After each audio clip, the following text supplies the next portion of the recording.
Thank you very much. This is the information about me, and there are business cards here that have the same information if you're a print person and you like to take one of those.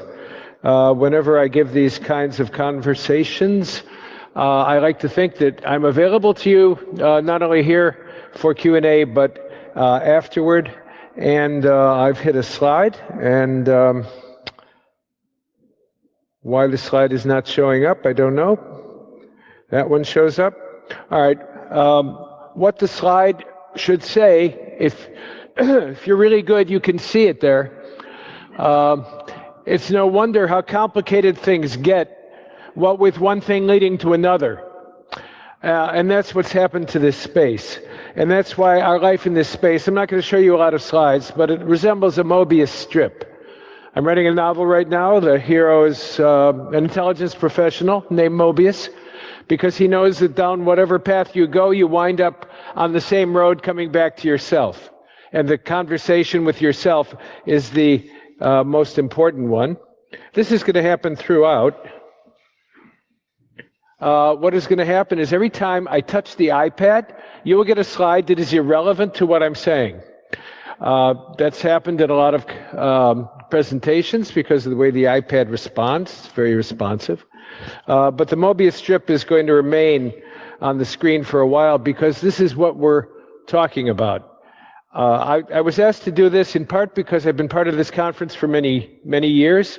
I think this is my seventh time speaking in Amsterdam, and most of those times have been for GovCert, for here, for DEF CON Europe, and the like. And so I've known the players in this field for some time.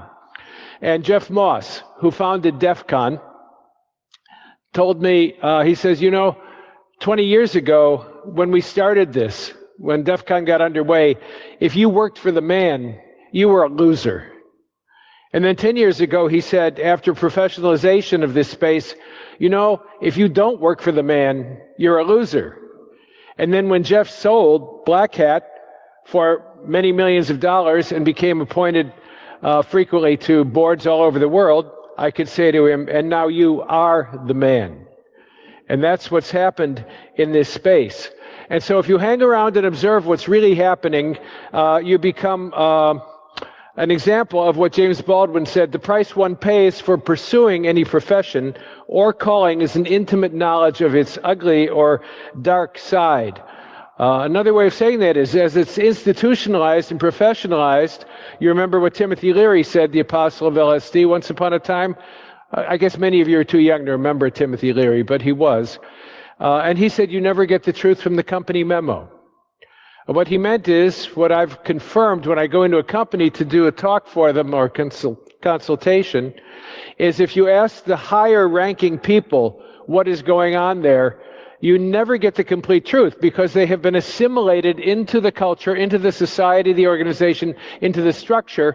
And it's kind of like the invasion of the body snatchers, that when they open their mouth, it looks like someone you used to know, but what comes out is an alien sound because they have been transformed by that assimilation. Well, that's what happens in this space as well. You never get the truth from a company memo, so I asked the people who are lower down, what is it like to work here? And you find out everything. Because when you haven't been assimilated and replaced your own way of constructing reality with that of the organization,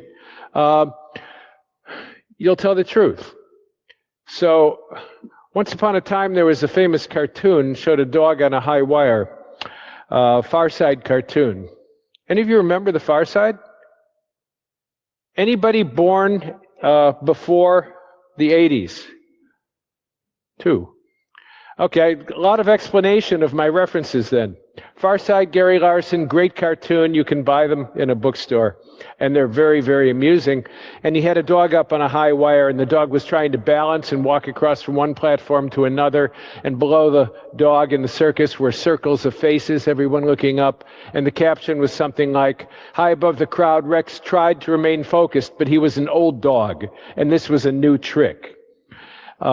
My suggestion is, truthfully, the younger you are and the less you remember the history, the more what I'm going to describe to you may be a new trick in terms of the grasping thereof. In other words, to understand where we have really come from and what has happened to the space that you and your colleagues and cohorts, what we have all created, it's not what we thought we were creating back in the day. So I'm going to give you a historical point of reference and then follow through the work I've done for 25 years with the security space, with professional intelligence people, and simply paying attention. How many of you know who Perry Barlow is? Okay, one person knows who Perry Barlow is. How many of you know who the Grateful Dead are? Okay, we're getting closer. Who was the best lyricist for the Grateful Dead? Perry Barlow. Who was he also? He was an apostle of cyberspace. I know that word has gone out of fashion, but back in the day, cyberspace was a new word. It was coined by William Gibson in Neuromancer, a fictional account of a hardcore hacker to which I will return later for another reason. This is what Perry Barlow wrote, and what I want you to understand is that this is what people really believed when cyberspace became available. The first time we put ourselves into a website, which was a brand new thing. I had an early website, and USA Today highlighted it as one of the websites of the week. That's how few there were.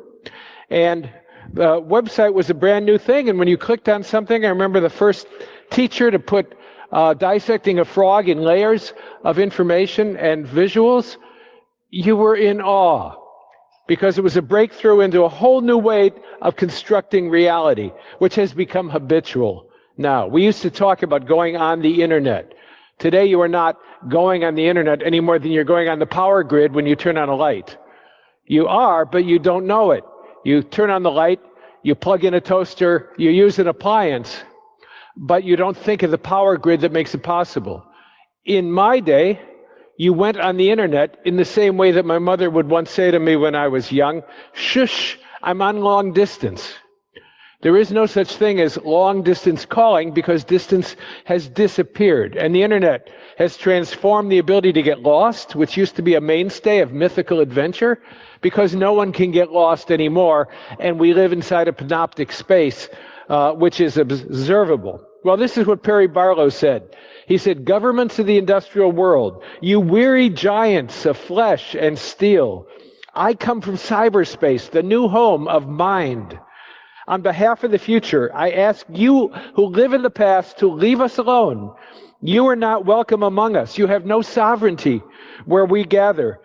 This is from a Declaration of Independence of Cyberspace and a rebuttal to the government of any outside force, especially in the United States, interfering with our freedom online without the consent of the government. And therefore, he said, you have no right to apply any laws to the internet. That was only 20 years ago. And people believed that wild LSD dream because it seemed like we were entering a new space, a hierarchical structure of abstraction that was somehow separate from the world from which it emerged. But of course it wasn't. Of course it wasn't. So hacktivism evolved as well. We were going to keep ourselves anonymous on the web. We were going to use anonymizers. We're going to use Tor. We're going to not know that the anonymizers were created in part by the intelligence agencies that wanted us to believe we were anonymous, or the obvious that anyone who wanted to be anonymous was someone who needed to be tracked. Just like anyone who uses encryption is someone who's trying to hide something and becomes a much more immediate target. The same is true of Tor. These mechanisms don't enable you to operate in a trusted way, because trust is not transitive on the internet. A trusts B, B trusts C. That doesn't work. You don't know, and you don't know who you're talking to. What is trust? I go back to Lyndon Johnson. How many of you remember Lyndon Johnson? Okay, my wife. Thank you, dear. Thank you for sitting up front. Lyndon Johnson was president after Kennedy. He became president when Kennedy was murdered. And Lyndon Johnson said, trust is when you have them by the balls. That was his understanding of political power. And that has turned out to be true, whether it's in cyberspace or meat space. So we were going to get information and disseminate it in a safe, secure way, or so we thought, on behalf of justice, freedom, and ultimately peace in the world. So how did that work out? How did WikiLeaks work out?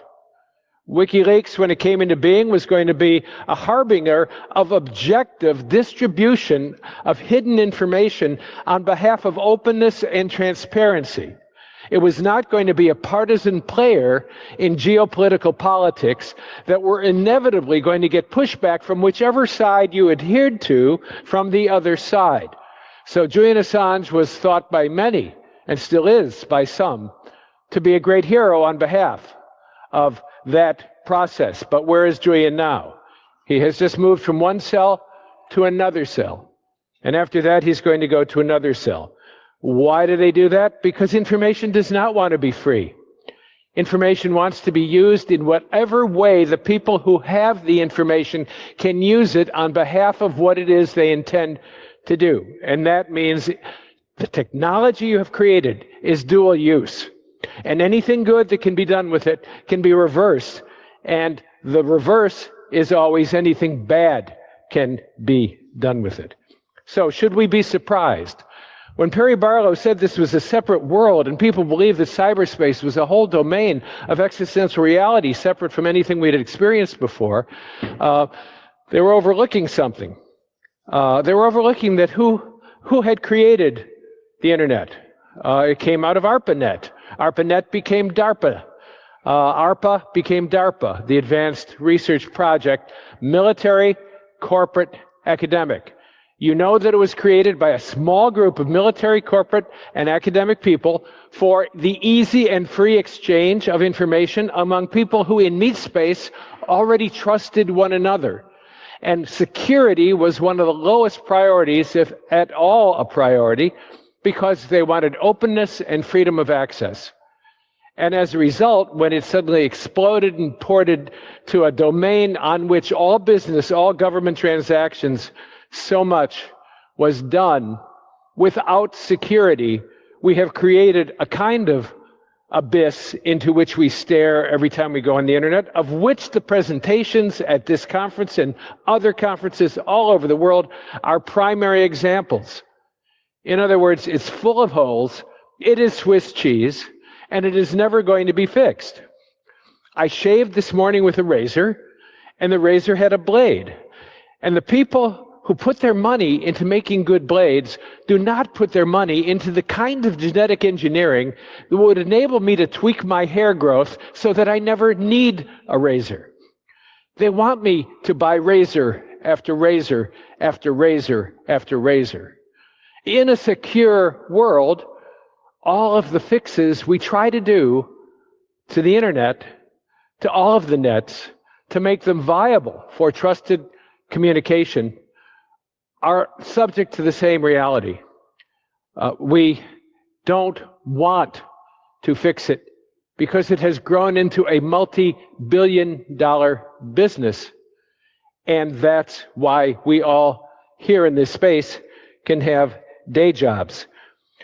So we shouldn't be surprised because ARPANET was the originator of it. We thought it was about free speech. But free speech, I've noticed over my long life, is valued only so long as it does not become actionable. You know who Martin Luther King Jr. was, I trust, in the United States. If he had stayed in the pulpit of his church in Atlanta, Georgia, and just preached, and Sunday in and Sunday out people came and said what a wonderful preacher he was, he wouldn't have been shot. But when he chose to move people to action, when free speech became actionable, he became a threat. Someone who was more cynical than I said, if voting mattered, they wouldn't let us do it. That was a rock star. Martin Luther King Jr., no need to shoot if he's just talking. No need to shoot me. I just talk. I don't do anything dangerous. So what happens if you become a threat? Well, what happened to Gandhi? What happened to Jesus? What happened to Nelson Mandela? And now journalists of all sorts are, that's not supposed to be there. Journalists of all sorts are killed. So what was it we created when we built this internet? I have a short story, and here's one I really will pop up, that's in this collection of short stories, Mind Games. It's called Zero Day Roswell. And in that short story, the aliens have come and crashed their spacecraft in Roswell so that we will discover the technology with which to build the internet. And why did they do that? Because they are bored going to cocktail parties in Georgetown in Washington and doing intelligence the old way. They wanted us to build the internet so we could put everything about the human psyche onto it. And then instead of having to work hard to discover who we were, all they had to do is download the gestalt, the whole. And the story is told by a professional intelligence agent who's on his deathbed. And he said, when you do a denial of service attack or deface an enemy website, we have to go in and put it back up. Well, what do I mean? I mean, back in the day when Al-Qaeda was the threat and ISIS wasn't, I was talking to a senior person at the NSA, and I said, this is interesting, isn't it? Well-intentioned hacktivists, vigilantes, keep attacking Al-Qaeda websites and bringing them down, and they're so resilient they pop back up. And I looked at him with a querying smile, and he knew what I was asking, and he said, okay, those guys don't know how to write code. So we have to go in when well-intentioned vigilantes bring down their websites, rewrite the code, put in defenses, and put them back up in a more robust way, because it's much more valuable to the intelligence agencies to see, for example, where the antelope go to drink water and then where they go after they drink water. They want the websites up so they can do tracking of the people who go to them and see who they talk to, because that's how you build a map of the network you're contending with. So what looks like well-intended people doing something that was a well-intended thing didn't work. My agent goes on to say, half the attractive attractions out there, the most attractive of them we made. We have partnered with the beginning from the big guys. For example, Cisco. It shouldn't have been a surprise to anyone who wasn't starry-eyed to know that every time Cisco shipped routers, they were taken aside for a brief interruption while backdoors were inserted in them and they were put back in the mail when people wanted the destination address to have that enhanced router so that people could get in. We built remote access into the chips. We worked with Microsoft, Oracle, Apple, you name it, from the very beginning. I could say all this and more because I was writing fiction. Why did I start writing fiction? Because I was working with people after 9/11, mostly NSA, some CIA, some independents, who were very concerned about what happened to the intelligence agencies and what it brought forth into the world for America and the world. And this is what happened. The director received an order from the Bush White House called Executive Order 12333, and it said, gather up everything. Gather up everything. Because if you're trying to protect the entire interface of the world, as a friend said, my job is simple, protect the entire internet. That's all I have to do from attackers who need to find only one way in. Protect the entire internet. And so when you're trying to protect the entire internet, you discover very quickly that you can't. And the NSA challenge, according to a friend at CIA who said this recently, is, quote, the challenge is how to destroy freedom in order to save it. Those of you who know the history of Vietnam know that that there was a famous saying after a village was entirely obliterated during the war, we had to destroy the village in order to save it. Well, I was working with these people to try to find an ethical framework, to which I'll return in a minute too, for how to do ethics in a world that has been transformed by the technology from the inside out. And we had discussions for about 2 years over that problem and made up a paper that went into the NSA, into the agency, as suggestive guidelines for how you might think about the problems you're going to encounter in this world. And a senior assistant deputy director said to me in the middle of one of those conversations, you know, Richard, you can't ever discuss what we talk about in here. You know that, right? And I said, well, yeah. He said, well, unless you start writing fiction. He said, fiction is the only way you can tell the truth now. And so since he gave me that trigger, I've published 35 short stories, a novel, and I'm working on a new one, as I said, called Mobius. I am encouraging you to look at what is real. Look with a beginner's eyes, not assimilated into the Perry Barlow-like myth of what this is. Hackerdom is a magnificent play space, but whether intentional or not, as I suggested in that short story in a joking way, it is an observational space. It is a honeypot for human behavior in which everything about us is rendered visible. And you know that. And in my speech, which is online, a lot of them are on YouTube, called When Privacy Goes Poof, Why It's Gone and Never Coming Back, I make the point that the individual who had privacy from the 1700s on is no longer the social construction of our reality, because other people know more about us than we know about ourselves. And therefore, when we operate from the inside out, as if we know what we are doing and why we are doing it, and all of the actions we can take are parsed and managed and observed, and then through AI and data processing, discovered to reveal patterns of behavior, belief, everything, then we are known by others much more than we know ourselves, and the electronic world we've created has become a means of observation, surveillance, and ultimately, more important, prediction and control. So Facebook says they're going to deal with privacy by making your posts less available to all your friends and now only available to certain groups, and they conveniently ignore the major concern with privacy is that they will continue to gather up all the information because that's the money shot for them. Our information sold to whoever wants it. So I'm trying to suggest that what we have done is create a technology that transformed the world. Langdon Winter, who's a brilliant philosopher of technology, said engineering behavior through technologies of communication have created emergent properties of ubiquitous connectivity that have shaped social, political, economic, and cultural habits. So individuals unconsciously engage with this space and don't recognize or realize what it enables other people to know about us. Just this week, I noticed AI can be used to predict when you or anyone else is likely to quit your job within 6 months.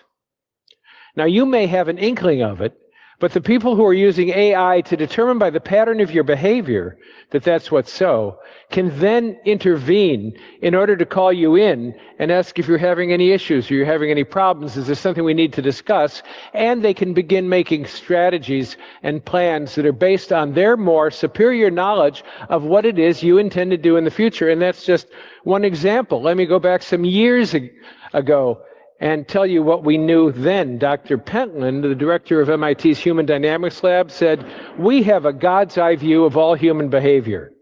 Your phones, he said, it was a big deal then, your phones can know.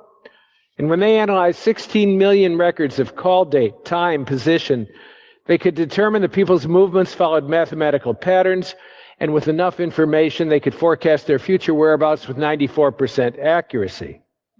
For us, he said, people look like little particles that move in space and occasionally communicate with each other. We are turning society into a laboratory, a honeypot, I say, where behavior can be objectively followed. It is not just about observing what is happening, it is about shaping what is happening.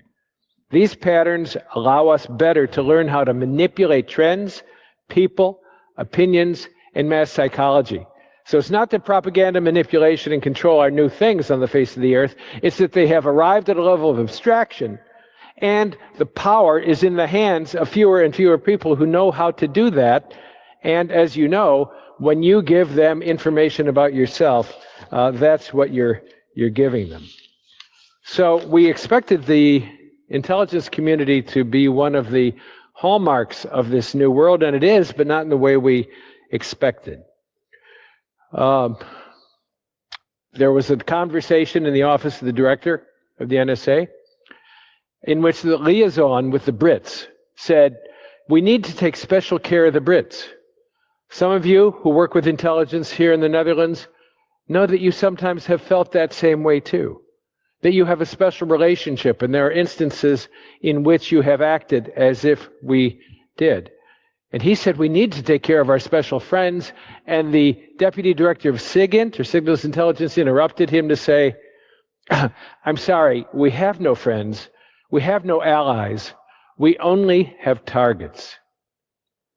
And the intelligence community, as you know, was set up so that it could operate in all of the countries of the world. Yours, Israelis, Russians, Chinese, Americans, everybody. So they could operate in the other countries of the world as if they could disregard the laws of those countries. And I'm making the point that after 9/11, that slippery slope went inside America as well. Because now the laws, as they had been understood prior to the technical revolution, did not apply in the same way. I gave a speech at the end of the Clinton administration to the senior lawyers at the Department of Treasury in Washington about what it meant for their work when precedent on which they based their reasoning and case studies no longer held true, because that transformational engine had created a different society. And it is very, very difficult for us to grasp what it means that we have created something that's profoundly different from what came before, in the same way that the printing press transformed the world in which it emerged and created the possibility for the scientific revolution, for democracies, for political revolution, and for things never, ever again to be the same. Pardon me? Oh, thanks. Good to have friends, right? All right, we'll stick with that for a while. It's very cheap, the book. It's on Kindle, you know. I think I got a royalty last month for $6.32 from the sale of probably one. I just throw that out there as a subtle reminder that they are available.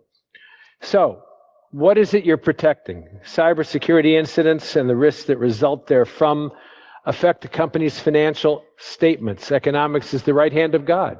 It's the money that matters. When you talk about privacy, you give lip service to protecting privacy and transparency. But what you really operate on is how much is it going to cost us? What's going to happen when there's a breach? The vast majority of successful attacks today are using known vulnerabilities in well-known software that have been patched already by software vendors. So most of them can be stopped by just knowing in your thousands of machines what you have out there and making sure it's patched. But you know, about 1/3 of the IT estates of the biggest organizations, the CIO's team doesn't know what hardware is out there or what software is running on it. So how are you going to patch that? The quote from one of them is, I don't know those machines exist or the software running on those machines exist. The majority of businesses in the US and UK leave doors wide open to attacks that can potentially stop business operations for hours and at the worst, wipe out billions of dollars from the value of a company. According to JP Morgan CEO Jamie Dimon, cyber risk is the biggest risk the financial system faces. Okay? So, what have we created? What I said a long time ago when I wrote a piece for an intelligence journal, information security is one task, both offensive and defensive in the intelligence community, sanctions breaking foreign laws while prohibiting similar activities on American soil. But simple distinctions of domestic and foreign no longer hold. The CIA was built to operate outside of America. The FBI was built to operate inside. Now the FBI is in the world, CIA is inside the United States. Because the boundaries have gone down and the ability to distinguish foreign and domestic no longer exist in the same way. So the convergence of enabling technologies of intrusion, interception, and panoptic reach, combined with a sense of urgency about a counter-terror imperative and a mandate from our leaders to do everything possible to defeat an amorphous non-state entity defined by behaviors rather than boundaries, borders, or even a clear ideological allegiance, has created an ominous but invisible and seemingly inevitable set of conditions that undermine all of the previous cornerstones of law, ethics, and even our religious traditions. Because religions, too, are going through the looking glass of transformation. This is a country with both Catholics and foundational Protestant denominations. And the Protestant denominations would not exist had the printing press not generated the possibility to create new identities and then have them multiply almost clone-like, except for subtle distinctions from one to the other. And we are going through the same kind of transformational looking glass through our religions and our politics, and it's one of the reasons why political discourse in the United States is mired in a 20th century framework of the world, not in the 21st century, because we are trying to talk as if nation states still hold the absolute uncontested power in the world, rather than transnational non-state enemies, where the alliances mix and match in the trenches. And every time I've talked to people in the intelligence community, they know this is what they're up against. It's what kind of deals can you make now, with who, on behalf of the momentary intention and goal of your process or program. Because they know the primary goal of security and intelligence work is to tell people in the world that when they go to sleep tonight, they will wake up in a world that is pretty much the same. It is to comfort and assuage the burdens and cares, anxieties and fears of people who have trouble grasping what it is that I'm talking about, and whose cognitive dissonance as a result raises itself higher and higher. But as Nietzsche said, in the face of the unknown, which confronts us with fear and anxiety, the first explanation that makes any sense to people, regardless of its accuracy, is what people will grasp if it comforts them and makes them feel better and alleviates their cognitive anxiety. So, stability, the persistence of structures even while they're changing, the continuity of identities even while they're changing, all this work has evolved, and we are having profound disruptions as a result, and it is difficult to talk about it in a realistic way, even in a small way. Hackers, you're hackers in the best sense of the word. And they created a dichotomy, hierarchy of black hat, gray hat, and white hat hackers. And I took a look at who were really in each one of those categories, and I realized that a black hat hacker was what we call a hacker. And a gray hat hacker was a hacker who put the truth down somewhere, but knows very well where he put it. And a white hat hacker is a hacker who puts the truth down somewhere and then forgot where he put it. Hackers. It's all about the tools and techniques that enable you to penetrate these complex systems, which are wide open and invitations for penetration. And it raises the question of ethics. Well, what does ethics look like? There are real Dutch heroes. Does the name Freddy Overstegen mean anything to anybody? Freddy Overstegen. Okay. At 14, she became an assassin and saboteur against the Nazis here in her home native Netherlands. Germany had invaded. She'd been recruited by the local Dutch resistance commander in Haarlem. He said, what you have to do is learn to shoot Nazis. I remember my sister saying, she said, well, that's something I've never done. The sisters, along with a woman named Hannie Schaft, became a female underground squad, part of a cell of 7 that killed collaborators and occupying Nazi troops. They staged drive-by shootings from bicycles. They lured German soldiers into the woods where they killed them. And Freddie died at 93, and her death was announced by the Hannie Schaft Foundation, named after that third young girl, which had been started in their memory because Schaft had been captured, tortured, and executed by the Nazis 18 days before the liberation of the Netherlands at the age of 24. Why am I bringing her up? I was hoping, I have to admit, hoping against hope, with the absence of historical relevance everywhere in the world today, that you knew your own heroes. Because what is the value of your heroes but what the religious people call anamnesis, the memory captured and brought forth into the present with such vividness and power and palpability that it lives again, that those memories, those saints, the hagiography, the story of your personal saints in technology, in the Netherlands, for your history, must be captured as examples. In her case, she died at 93, but in the case of the other one, she was tortured to death as a young girl. Count the cost. And so, if you contend with the powers that be that have created this world, you know what happens to whistleblowers.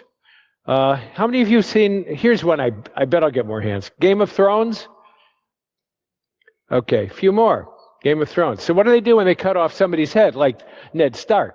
You put it on the gate. And then everyone who comes into that gate knows what happens to whistleblowers. There's a law firm in Washington, D.C. that handles whistleblowers, and they say there's only one thing that will get you through the courageous articulation of the truth when you find yourself in a dicey situation and feel compelled to tell the truth, and that is a conscience that will not ever quit. If you are motivated by money, revenge, anger, any other lesser good, you will cave because of what the powers that be do to whistleblowers.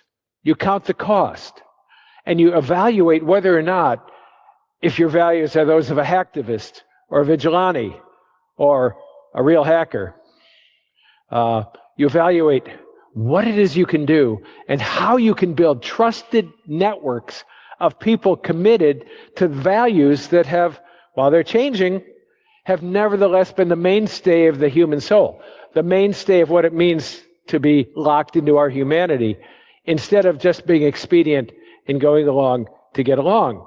The cost is significant. The last talks I've done at DEF CON, I've spoken at DEF CON now, last summer was the 23rd straight year.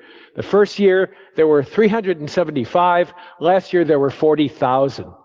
It's a big change, and I have grown with that conference. And the talks I gave last year and the year before were about what it can do to you in the intelligence community, what it can do to you doing professional intelligence work, and what security work can do to you if you are not mindful and vigilant because of the ethical dilemmas in which you may find yourself entangled if, in fact, you have the courage to persist in those situations and allow those ethical entanglements to ripen and become true in your life. So what you do with that will be different depending on what it is, well, who it is you are, and what you can tolerate in terms of what it is that you have to do. Let me give you an example. A friend, when I was putting these talks together, over 70 people at CIA, NSA, military, and corporate sent me their stories, and this one is one of the most poignant. He was a senior scientist at CIA for almost 20 years. He was very clever, and he took a toxin from the leafcutter ant, or a toxin from a butterfly, and a fungus from a leafcutter ant, and a couple of other chemicals that are best left unnamed, and he developed a procedure for destroying the coca crop in South America.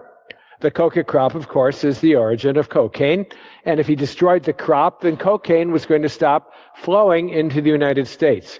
And he went to a country in South America and tested it undercover, and it worked beautifully. It eliminated the coca crop, and he came back to get permission, and they said, well, maybe you better not do that, because that sounds like biological warfare, and we can't do that. So he showed them why it did not meet the rubric or strictures for biological warfare. And they said, well, you might destroy all the banana crops. And he showed them that they had tested it and it didn't destroy anything. No matter what he said, they said, no, maybe this, maybe that. And finally he said, it works. I've tested it. Why can't I do it? And they said, just forget it. And he said, no. And they said, yes, forget it. Way too many people make way too much money from cocaine in the government for them to tolerate their cash flow being interrupted. And he said, let's be whistleblowers then. Let's expose this nefarious activity. And the answer that came back to him from his liaison to the executive branch was, I don't think you understand what we're trying to tell you. Shut up and go away, or you are going to be killed. Okay, so he left the CIA after 17 years. He was shattered in his moral authority within himself because he thought he had the courage to do the right thing. You go into this work, you go into security, you go into intelligence, because we are good guys or gals doing good guy stuff. And then when you come back from a mission where you find that might not be entirely true, as someone at CIA said, I have to go back to the trough for another ladle of patriotism, to try to boost yourself up to believing that myth again. And yet, once the myth is unraveled, the myth is unraveled forever. So what did he do? He left CIA because he was ashamed of himself for not having the courage, even though that threat was viable, to contend with what he thought was the wrong thing. I don't have time to tell you several other stories that other people have come up and told me that corroborated that story. This is not fanciful stuff. This is not Hollywood stuff. But Hollywood stuff is important here because movies and films are how people get ideas into the mind of society. I had producers and directors say that. They said, look, you want to get something in, just like my friend who said, start writing fiction. This is the candy that makes it all go down easily and changes people's minds. So what kind of movies are big out there? Avenger, Endgame, just made $2 billion. Why? Because it's a comic book. Comic books and cartoons, full-length animated features, we used to call them cartoons, are all over the multiplex. Why? Go back to those books that I mentioned in the first place, like Neuromancer by William Gibson, or Snow Crash.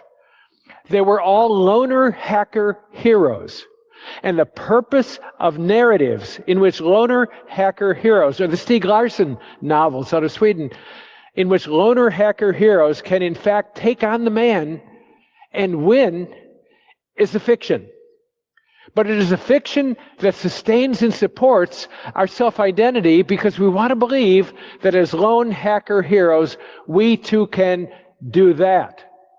So that we can, as Julian Assange said once, we're going to crush the bastards. Well, you learn in the gray world that we all inhabit that the bastards are everywhere and they can include you. And so things are not black and white. They are all gray, and we have created an extraordinary edifice that is never going to be taken down as long as it generates as much money as it does. So what happens to other people? The chief scientist of the NSA, when I was talking to him at a conference, suddenly disclosed the truth of his life and began sobbing. And I held him as he sobbed because 11 people had died as a result of a mission for which he had done the intelligence background. And he was terrified that he had not done enough, that there was something he had left undone. This work can get to you when you find out that someone you've recruited, as someone at NSA did, and find out that they've been outed by some mole in our own agency and captured and tortured and killed. Well, in that case, that individual just started drinking heavily and had to be removed from his work with clearances until it was clear that he could get back on the wagon and do the work. And that was the only concern they had at the agency. Is he capable of doing the work? Not what does it do to him? So when somebody at CIA told me, I carry 24 suicides on my mind, and the latest have been senior people at CIA who could not live with what they knew. A friend at NSA wrote not long ago, he said, we got an email saying, watch each other. And he thought, what the hell is that about? So he investigated and found out there were 3 suicides that week. And when I spoke to a recently retired deputy director of NSA, I said, I hear you had 3 suicides this week. He said, no, we didn't. We had 6. I'm trying to say the stakes are very high, that you may find it an easier glide to find a niche in the industry that doesn't confront you with these realities, but it's quite possible that you may indeed find yourself confronted, and it's important for you to have some idea of what to do when you do. We've been in this for a long time. People forget. Marshall McLuhan, you know that name? Marshall McLuhan? Okay, one. I feel like Rip Van Winkle. honestly. I went to sleep, and I've awakened in the 21st century. And my points of reference is like when I go to the gym and they put on the music, and I say, can you put on some music? And they say, oh, no, that's music. And I said, no. No, those are people who can't sing. They're shouting. They're screaming. It's grunge. It's not music. And then I remember my mother saying, oh, God, Elvis Presley, the Beatles, you don't know Cole Porter.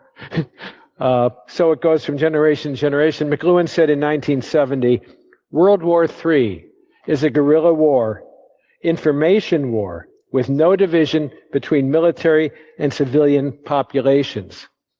Blowback is the unintended feedback loops and consequences that come when we forget that the individuals on whose behalf we are doing the work is also the enemy, in fact, because operations aimed at the enemy blow back and affect the here as well. Well, that's I just almost segued into a whole other talk, but since this one is supposed to be winding down, I'm not going to do that. Just face the reality of what you're doing. Here's a really good hacker who said to me, even when we do our jobs right, we're going to get owned. The real challenge is getting business leaders to accept that reality and allow us to redirect funding to programs that help companies deal with that.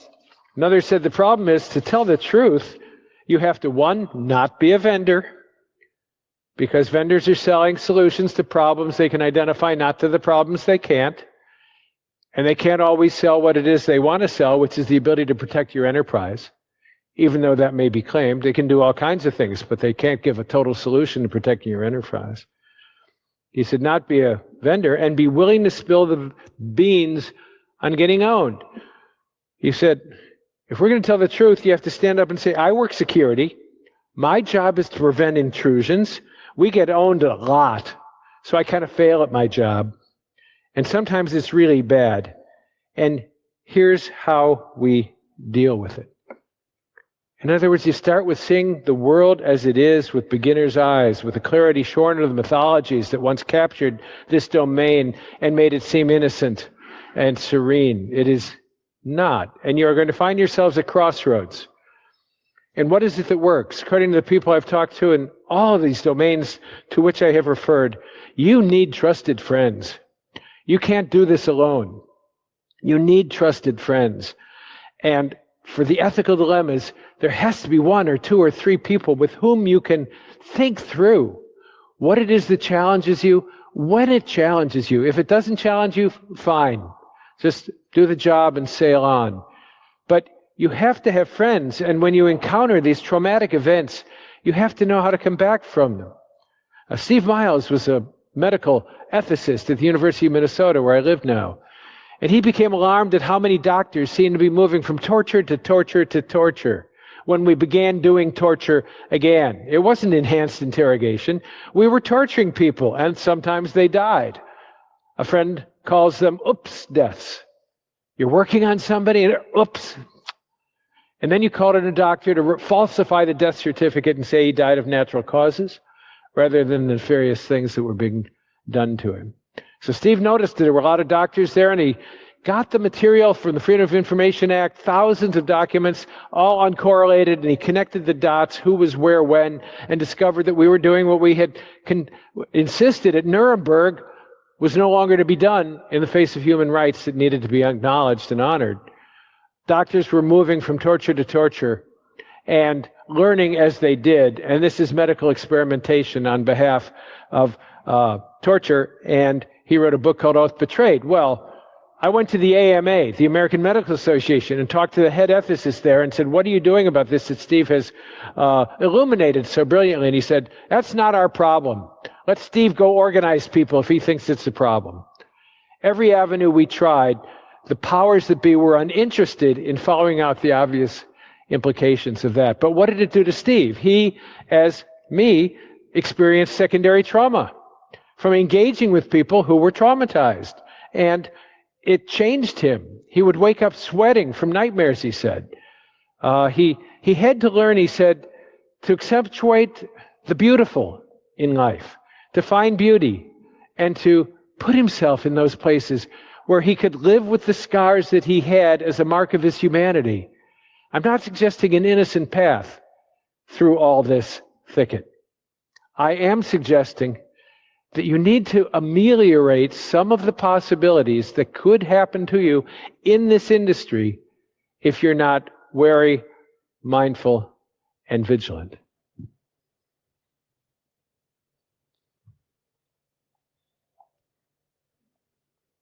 This is what you get. Okay. I always have so much more that I can say, but I won't. I'll just say that you need mutuality, you need accountability, and you need feedback. And those are the hallmarks of any individual or organization that works. The mutuality means don't do it alone. Find someone you can trust to talk through the sticky wickets. Get the feedback you need through frequent feedback loops into and out of the systems in which you work. And ask yourself where your limits are. We all are compromising, as Jeff Moss illustrated in those decade-long informational trajectories, from not working for the man to working for the man to being the man. That's just what growing up can involve. But there can be ethical dilemmas that confront you with soul-searing moral harms, and that's all I'm encouraging you to do, is recognize that that's a possibility. Stare into the abyss and do not allow it to stare back into your own soul. There are ameliorating possibilities. And at this point, I will say, does anybody have a question? All right, let me change that then. Anybody got a question?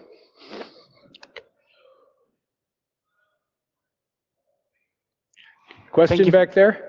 No. No. I want to thank you very much for your presentation. And then my question was indeed, if there are any questions. Yes. I don't know. I am old and long in tooth. And if we walk into, it's only 4 minutes from here, Dylan said. Yes. If we walk into the party, and it is so loud with head-banging music, because that's what young people like, then not for long.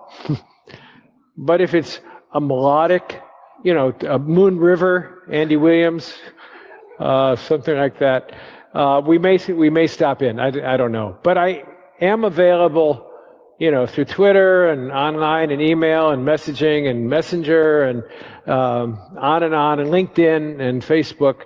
Take a card. It has all the information you'll need. And I do make myself available for anybody who, as a result of any of the conversations like this that we have, wants to follow up when something does occur to them, when a conversation would be helpful. I'm around.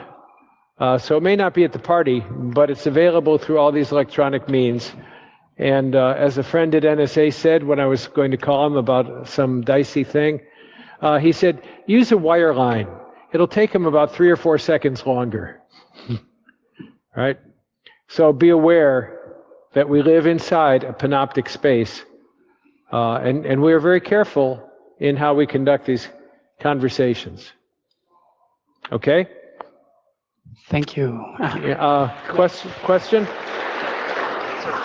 Yeah, it's an extremely small group of people that are controlling the press now, and they're talking with another small group of people who are controlling the governments. So you mentioned some young people from here, with the woman who died age 24, and the woman whose colleague who died 93, and nobody seemed to know about her. Is there any way of us hanging together, protecting each other, and avoiding what might come from those people in charge? Or are we just, in the meat chopper already? Any other questions? That's it. That's the question.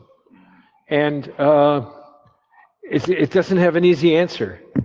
Before WikiLeaks, someone I knew here said, didn't have a name yet. He said, it's not working to do the hacktivism we've been doing. We're going to have to be a little more active. We're going to have to go get some stuff. And he wanted to tell me that, and he wanted to tell me what was coming. Now, I'm coming to Amsterdam. This is what he said. I'll meet you at the Central Station, ride with you down to The Hague or the Rotterdam, wherever I was doing a speech then. And then we got off the train and we walked around in a crowd where no one could overhear us. And he told me what was coming, and then he got back on the train. He felt that that kind of activity was necessary. Or the fellow at DEF CON, who I knew well. And we used to talk about his work. It was very sexy, very cool work. But then he connected with NSA. He said, I signed the agreement. I can't talk to you anymore. And I said, okay, that's fine. And about 6 years later at DEF CON, he said, I've got to talk to you. So he insisted we leave the conference, walk down the strip in Vegas with his hordes of people, sit on the steps of a mall with people streaming by so he wouldn't be overheard. And he said, are you familiar with the particularly named a terrorist incident? I said, sure. He said, what do you think happened? I told him what I thought happened. He said, that's not what happened. I said, what happened? He said, he told me what happened. I was stunned. Why was I stunned? Because he had pulled the cornerstone out from under my construction of reality. And what he told me said to me that I thought I was smart enough to know what was going on. I didn't have any idea. And that called into question everything I thought. And I said, how do you know this? And he said, because I did it.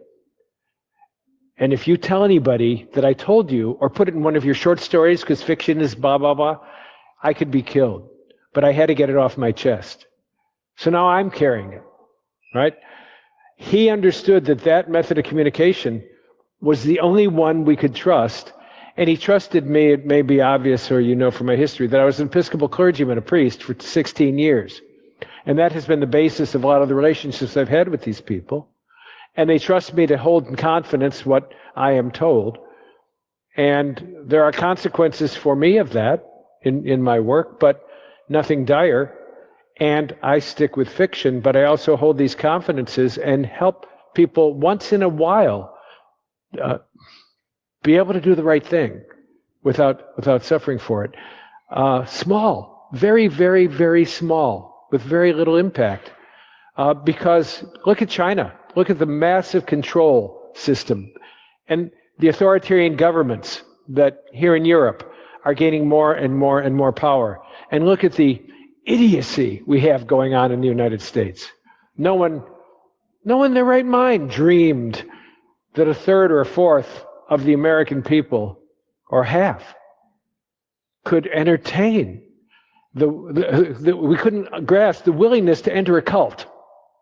A cultic reality where you can ignore the reality of what's in front of your own eyes. I mean, so these are serious questions, and it's their world. So in the case of the one I brought up from Netherlands, you were occupied. Some chose one way to go and some chose another. That was not easy, and you had to ultimately forgive people who chose expediency and to live rather than to risk being killed. So the cost for the one was to be tortured to death, but for the other, she accomplished what she could.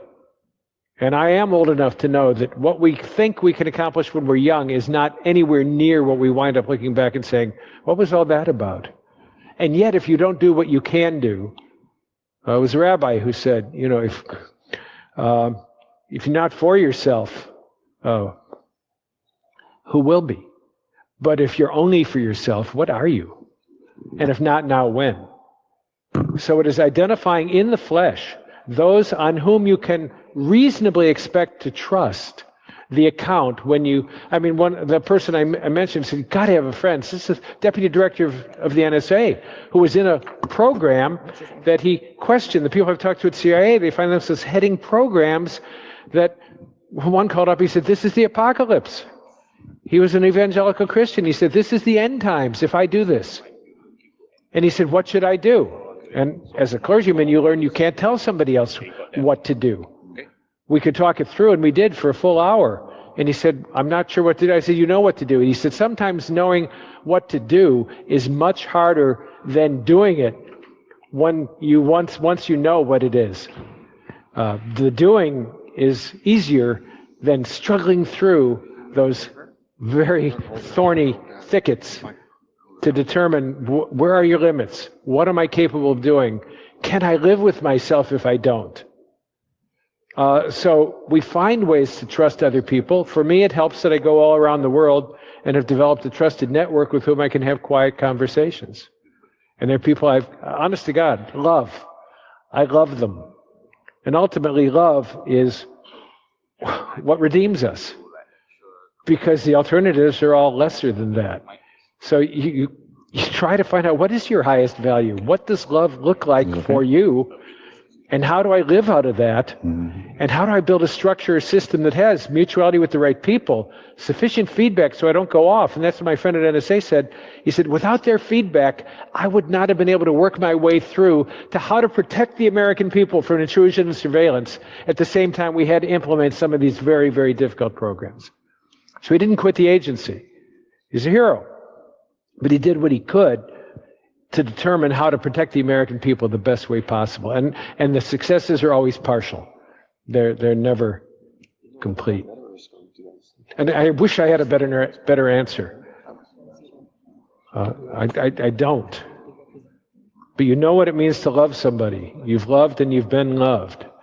And you know in those contexts what it is that you're called forth to do, sometimes by circumstances. And that is the template to which we have to refer when we're in those more difficult spots. Thank you so much. Thanks for your question.